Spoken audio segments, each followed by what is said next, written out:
breeze caress the trees tenderly. The trembling trees embrace the breeze tenderly. Hello, this is Hilary Robertson. Welcome to the latest episode of Harmonious World. Today I'm joined by singer Joe Harrop. What you're listening now to is Tenderly from Joe's critically acclaimed Weathering the Storm album with guitarist Jamie McCready.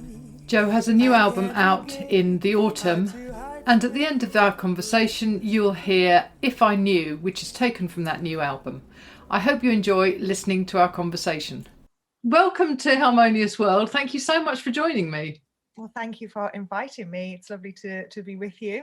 I'm very excited, and I've realised that I've got to stay excited until the autumn when the whole album comes out. I know it feels like a long time away, but the way that the way that time goes these days, I don't think it's going to be too long. It'll be here before we know it. I think it does seem like a long way off, but it's such a long process from start to finish. So you've released the single If I Knew. That's right. So that was the first song that I wrote for the album. Not really. I mean, I did know I was making an album, but it was just something that kind of came out, and I sent the lyrics across to one of my good friends and music colleagues, Paul Edis, wonderful composer, piano player. Oh, I love his playing. He's amazing. He's also from the Northeast, but we didn't meet until years later in London. So when we started working together, we've kind of grown together a lot. So it was somebody who I trusted, because I was a little bit shy about sending my lyrics to people. They were very personal, obviously. So I sent them across to Paul, and within 24 hours, he came back with this beautiful arrangement and song. And we had If I Knew, and we played it to a few people, to my manager at Lateral Eyes. And he said to me, oh, this is wonderful, we should release this as a single, and it'll be on the album and everything. And it kind of opened the door and started the creative process. So I just started to write more and more songs. So there's a few on the album with Paul, and then with other people as well. So it kind of started from there. So with everything that was going on with the world and all of the sad stories from people, If I Knew, it seemed like an appropriate song to release for this time, because it was kind of about loss and regret and not spending time with people. But it also, I said, are people going to be able to cope with it? Because I can't listen to it myself without feeling too emotional. No, and it's a beautiful, well, I mean, it's a beautiful arrangement, but the lyrics are gorgeous. It's a lovely song as well. Thank you. So how did those lyrics come to you? Did you how did you go about pulling them together? I think it was over a few years. I just got into this kind of time where, sadly, I kept losing people that were too close to me. My dad, my stepfather, my stepmom, a friend. All in a very short space of time, and it was. I just was keep on going, keep on working, don't deal with it or anything. I didn't stop. And this lockdown made us all stop and reflect on things. And luckily we had nice weather. So I spent a lot of time in the garden. I had a lot of thoughts in my head, and I just had this lyric kind of came to me, if only I'd known that was going to happen, I would have just spent more time with you. And if I knew that would be the last time, I would have held you closer. So it just started from there, and it just wrote itself almost, because I wrote that down and I just wrote all the feelings that I had suppressed for so long, and it kind of flowed out quite easily, but it had been there a long time. Yeah. So yeah, it was quite from quite a sad place, but it was very therapeutic to actually get it out once and for all. And when Paul put the music to it, and we added the strings, all the emotions there. Yes, and I think that it's very much a song of the, what we've all been through in 2020 and into 2021. Yes. Because I think if we'd all known what we know now, I think we would have behaved differently perhaps in March of 2020. Yeah. And you know, we would have done things differently. We would have all done things either individually, personally, or corporately as a, you know, community. Perhaps we would have done things differently. Yeah, because we couldn't have known how long this was going to go on, and we thought it was a few weeks or something, maybe a few months, and it just keeps dragging on, and we're still not out of it. And I think in life in general, don't we always say, you know, you put things off because we're all so busy and we always feel like we have so much to do, and we never make time for people. I mean, I'm guilty of that, never making enough time. You know, that regret that you think, well, you should have spent time with people before they got ill, or, you know, while they were around. And especially because I live in London now and my family are in the Northeast, you know, it's not easy to kind of travel and everything all the time. So it's, but yeah, for this time right now, it's utterly frustrating that people can't get to their families who live in different countries, and they haven't seen their families for over a year. And it's crazy. Yeah, indeed. So how has lockdown been for you? You've obviously got two smallish children. Yes, then 7 and 9, and up until a few weeks ago, I had 3 rescue huskies. I've now got 1. It's very sad. They're quite elderly, so we have quite a mad house. So it was okay. The homeschooling, which seems like ages ago now, was so full on. That was a real shock to the system. Yeah. And of course, devastation at just one phone call after another to begin with, cancelling gig after gig after gig, everything you'd worked for and built up. You know, all musicians would say the same. It was kind of, oh my goodness, what do we do? But I think because creative people have this kind of inner drive, so many people thought, well, we're not going to sit around and do nothing. We are going to make music. We're going to teach online. We're going to do jams online. We're going to do interviews. We're going to write albums, write music. And people have done some amazing things. So in all of this sadness, there's been a huge silver lining, I think, for people to actually just have that space, that creative space, to be able to create, think about what they want to do, what's important to them, and not, because I listened to your Rob Luft interview, and I love Rob, he's amazing. His that album's gorgeous, but he was saying about, you know, doing 3 or 4 gigs in a day. Yeah. And that's how you have to be as a jazz musician in order to make enough money to survive. You have to bounce from one to the next, to the next, to the next. You're exhausted, you're surviving on nothing, and, you know, like just on empty all the time. And you just don't stop and make time for that creative process sometimes. So in some ways it's actually been a blessing in disguise. And my label were wonderful. They said, yeah, we're going to go ahead, write the album, make the album. So it's been possible to do that. So yeah, I am looking forward to getting back on the live scene, but it hasn't all been bad. It's I've definitely tried to make the most of a bad situation. Yeah, great. And so that was my next question, was going to be gigs. What gigs have you got lined up, or are you hoping to have lined up? Well, there are a few. We have this beautiful Cadogan Hall show, which is going to happen on June the 5th, which is now Jazz on a Summer's Evening.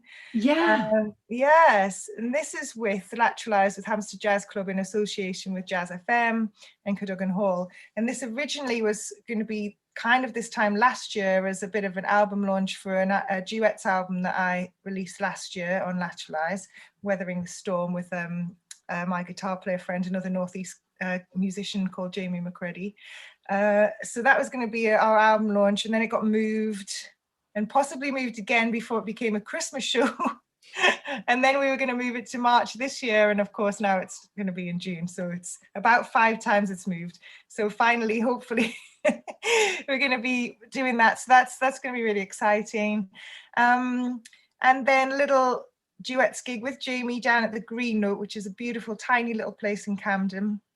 Very intimate, on the 30th of July, and a few gigs dotted in between at just little provincial jazz clubs, which have always got a really warm, welcoming audience. So little by little it's building up. You know, I think it's going to be a slow process, but people are starting to feel like they can trust that they can actually put on a performance and it's not going to get cancelled again. Yes, and I know the 5th of June date it's sold out so quickly, didn't it? The actual tickets, because I think there are very few actual seats available. Yeah, But people are going to be able to stream it, so that's they can. Yeah, of course we have to distance everybody to put everybody in there, and obviously people who had tickets from the first time carried over to the second, third, fourth, fifth, so it sold out very quickly. But yeah, you can live stream from anywhere in the world. If you go to the Jazz FM website, Cadogan Hall website, or Hampstead Jazz Club website, I think you can find out how to do that for very low cost, and you can join us there. So it's very exciting. It's going to be quite a show. There's quite a few different musicians, artists going to be on the same bill as well, so you get a good variety. Yeah, it sounds like a great gig, actually. So I'm looking forward to that one. Yeah. So the single is out now.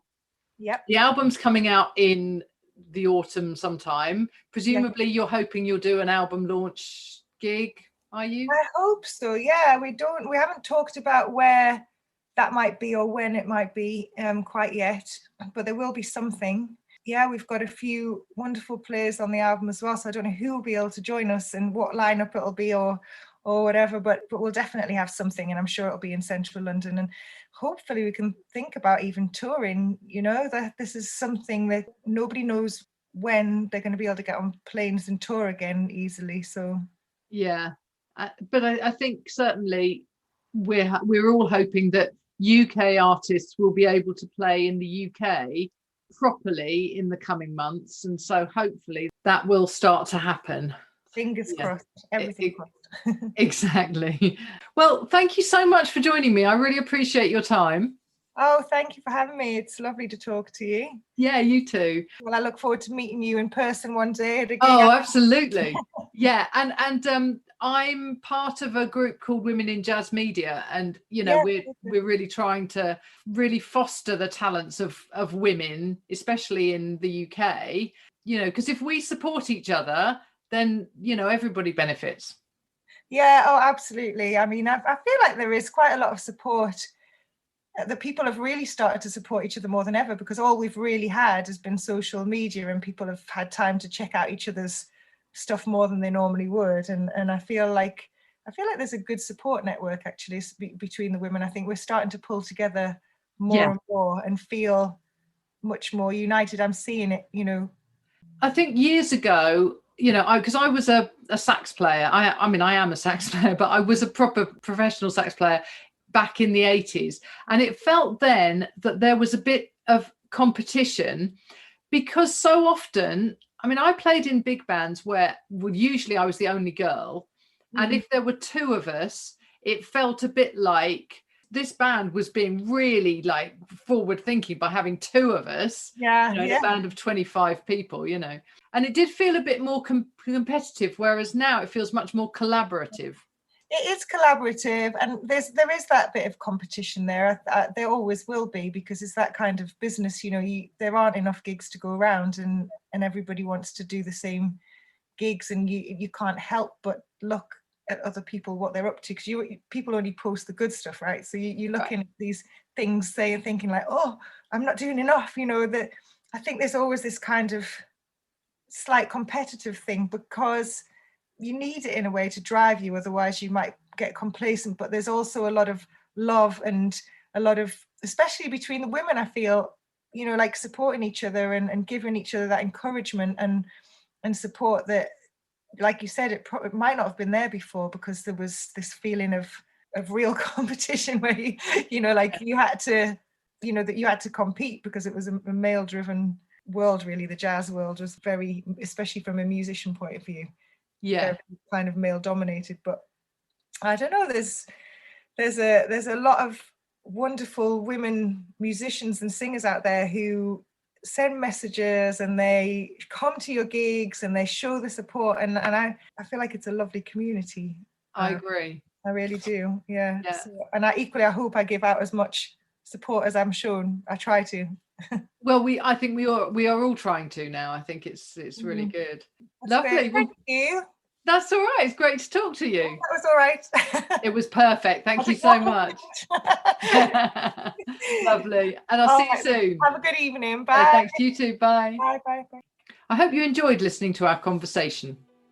You can find all of the past episodes of Harmonious World wherever you get podcasts. Please do subscribe and do leave me a review and a rating if you can. I'd love to have a rating, and you can even buy me a coffee. I'm hoping that fairly soon I can do some of these interviews in person, and that will be interesting. I'm going to finish now with the end of If I Knew by Joe Harrop. Thank you for joining me once more on Harmonious World. But what to say for the rest of my days? If I knew that would be the last time, I would have tried to remember the warmth of your hand, your skin on mine, to touch you one last time, to say goodbye. If only I knew.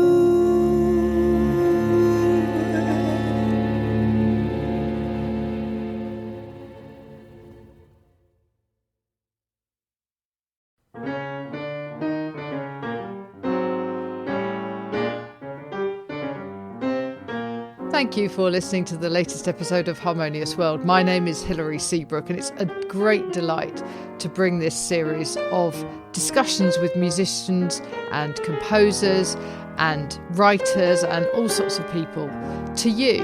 Obviously, there's no point in having a podcast if people aren't listening, and I'm very grateful to my listeners for doing so. Thanks also to Joe English for composing and performing this new theme tune. So wherever you get your podcast, you can leave a review. You can share this with your friends and family, either as a link or on social media and that sort of thing. I'd be really grateful for that. Don't forget that you can subscribe now. There's a link wherever you get your podcasts. So have a great week, and please remember why I started this, which is just to try and make the world a little more harmonious. Thanks for listening to Harmonious World.